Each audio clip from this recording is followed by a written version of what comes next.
Mēs šodien izveidosim stāstījumu par Ilgu Madri, par viņas radošo darbību.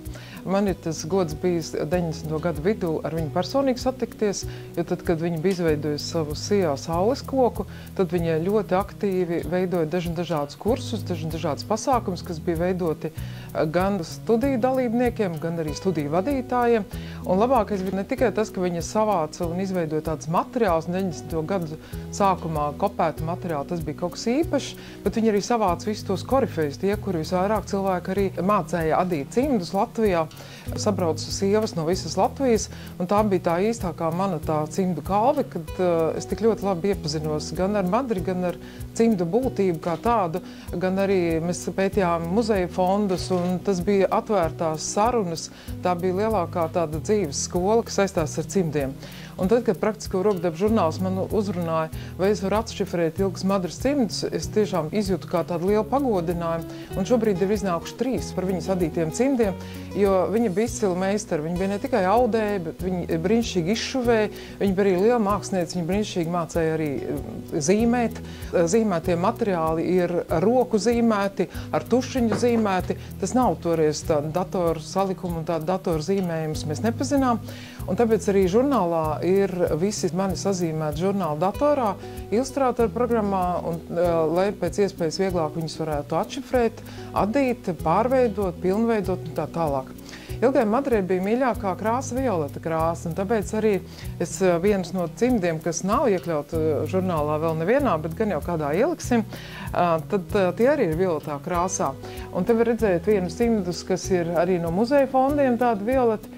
Viņa pat interesantas lietas ir ne tikai, ka cimdi ir raksts un tur brīnišķīgi sakārtots rīkšķis, bet arī šī te maliņa, tas atloks ir tāds ļoti īpaši apmīļots, ļoti īpaši izadīts. Un ja paraudzīsimies vēl, šeit ir 2 cimdi, kas ir tieši no cimdu kolekcijas, kas atrodas Jelgavas vēstures muzejā.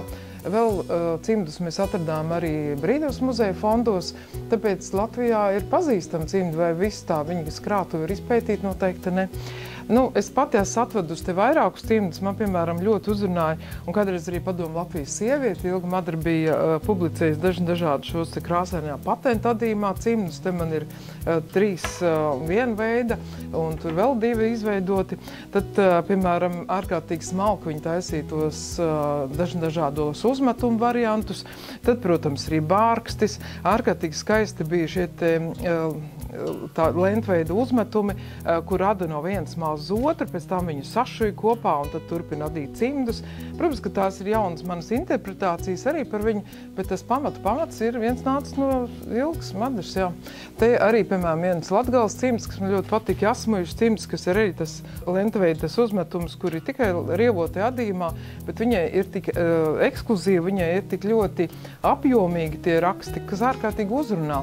Tad, piemēram, šie te cimdi ir ļoti interesanti adīt, ka tas ir dažādi čiekuriņi raksti ar noceltiem valdziņiem, kas vēl Ilgai Madrai bija tajā 2. žurnālā iezīmēm. Tad es sapratu, jā, viņi ir īsti audēji, jo tāpēc, kad viņai šīs te šatieru pārējas, nu arī manos cimdos ir iezagušās šīs te šatieru pārējas kā tādas.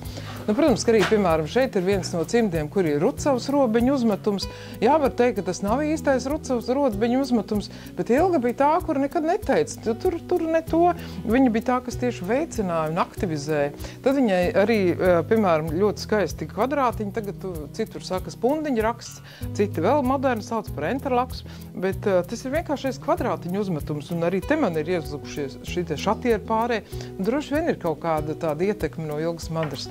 Un tad es iesāku pavisam jaunas cimdus adīt, un te tas interesantākais ir tas, ka, piemēram, kurš tagad mazāk ir redzēts izstādēs, tās ir mēlītes, kur katru mēlīti izad labi skrievotie adījumā atsevišķi, bez tam vēl tur ir skaistas skuiņas, un pie kam vēl Ilgai Madrai bija tāds, es arī te šajos cimdos, piemēram, esmu pamēģinājis, kad ir tas vienkārši cimdu raksts, bet ir kaut kādas detaļas, piemēram, šeit tie baltie punktiņi ir izcelti īpaši, jo tie ir radīti vēl dubultīgi, vēl krēliski. Arī šiem te cimdiem tas rozītes raksts, arī viņš ir izadīts mazlietiņ krēliski, jo tas panāk to reliefu, un tad uzreiz tam cimdam ir pilnīgi cita kvalitāte. Šobrīd arī adītājs mēģina atainot, un tāpēc, manuprāt, ir ļoti skaisti, kad ir iznākušie tie žurnāli, kuros var redzēt visas šīs te idejas, vai visas ir atainotas, noteikti ne. Manuprāt, kad Ilga Madra būtu pelnījusi arī, lai viņas radošo mantojumu apkopo grāmatā. Viņa gan pati izdevusi skaistas grāmatas par izšūšanu, kuras, manuprāt, nav šobrīd vēl pārspētas. Viņa arī izdevusi grāmatu par krāsošanu dabīgām augu krāsvielām. Vēl ladīšanas grāmatas īsti nav, bet droši vien, ka varētu tādu uztaisīt. Jā.